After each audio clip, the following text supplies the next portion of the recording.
Good morning. May I see by a show of hands who here likes milk and cookies? All right. Now, how about those of you who have young children in your lives? Are many of them drinking milk every night at bedtime or having a bedtime snack? Please raise your hand. Excellent.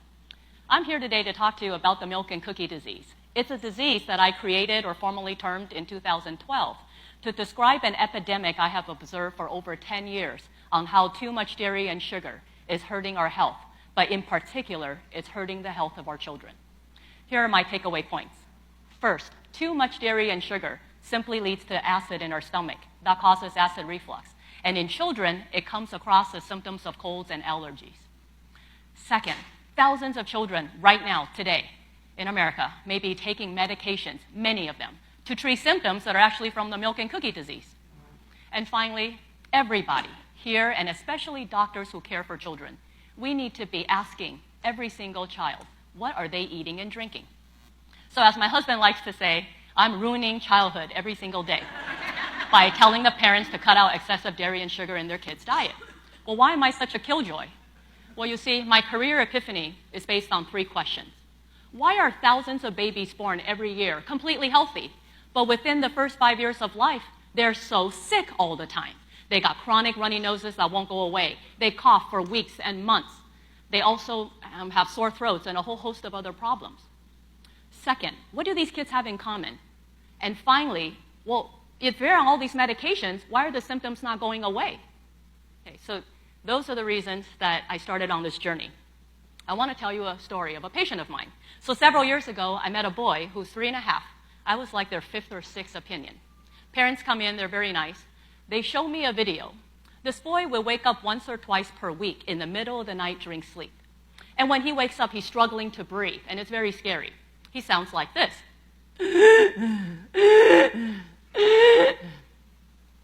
This will last sometimes 10, 15 minutes. Most of the time, it would go away.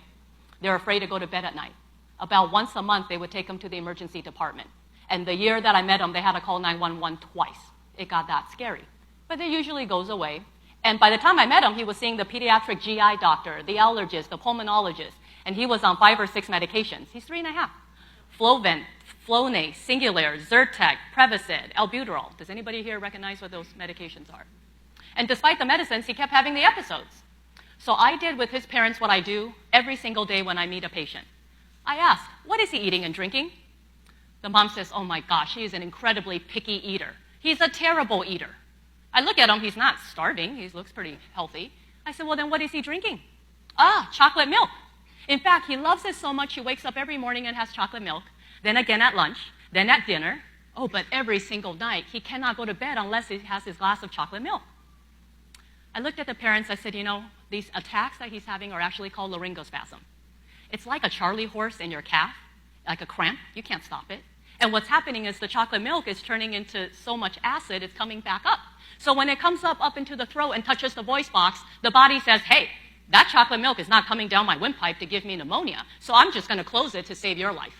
That's called laryngospasm. He's sucking air through a closed vocal cord or larynx. That's what makes that scary sound. So I looked at the parents, I said, hey, I've got great news for you. We can stop these episodes. All you have to do is cut out the chocolate milk. The mother looked at me and she says, excuse me, I don't think you understand. I brought a very sick child in here today. We've been going to the doctor many doctors for over a year. You're telling me the problem is chocolate milk? Perhaps they were desperate and I was convincing that day.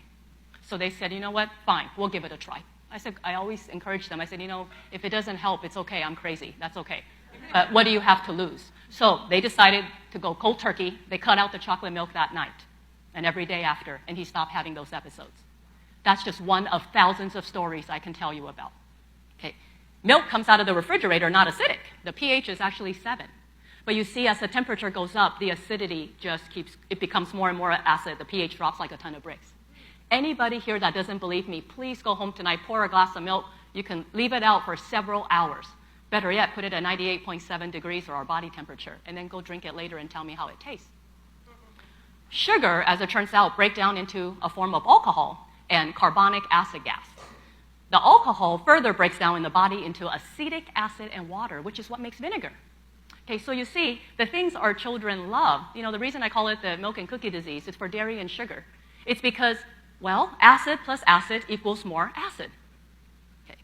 So the reason I discovered the milk and cookie disease is that over 10 years ago, I finished training. I'm a big-time doctor now, surgeon. I became a surgeon so I can offer surgeries to fix problems.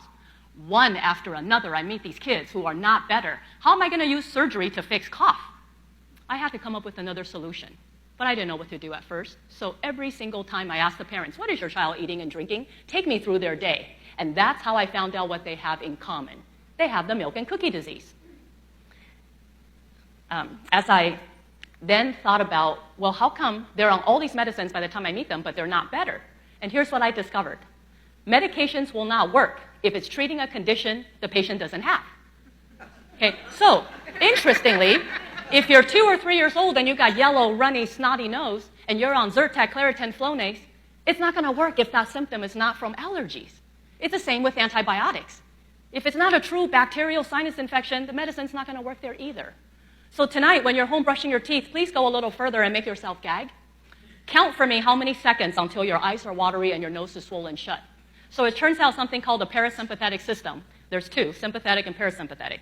Parasympathetic is responsible for digestion, but it's the same system that causes the nose to be runny. Okay? So we as physicians were not trained in medical school, residency, and fellowship to ask every single patient, what do you eat and drink, as a part of our interview, our diagnosis, and treatment of illnesses. We were taught to ask about alcohol use and nicotine, because you see, those are risk factors for cancer. But I'm here to tell you today that sugar is the nicotine and alcohol addiction that has already occurred in America to very, very young children. And this is a problem we have to save our children from.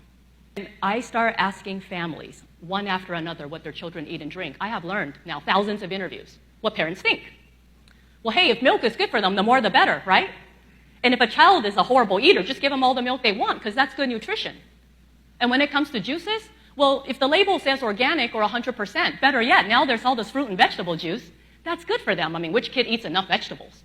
At least they're not drinking soda. Okay. What I have learned through talking to families over and over is this critical importance of telling them what is too much. Okay, so when I meet a 3, 4-year-old, you know what? We do this recall. They're drinking 12 to 40 ounces of juice a day. I'm not even counting the sweet tea, the lemonade, the fruit punch, all this other stuff, the pouch drinks, the sports drinks. We haven't even gotten to the food yet. So when I tell them the American Academy of Pediatrics has a guideline, it actually makes suggestions. By the time you're 2, you don't need more than 12 ounces of low-fat, non-fat, unflavored milk. When it comes to juices, between age 1 and 6, you don't need more than 4 to 6 ounces a day. But our children are drinking way more than that. So once I tell the parents, by the time I do a little math, and I said, Johnny here just pretty much eats 50 teaspoons of sugar a day.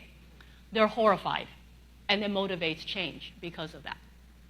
There's something called gastric emptying time. It's the amount of time it takes food and liquids to digest in the stomach and get out into the intestine.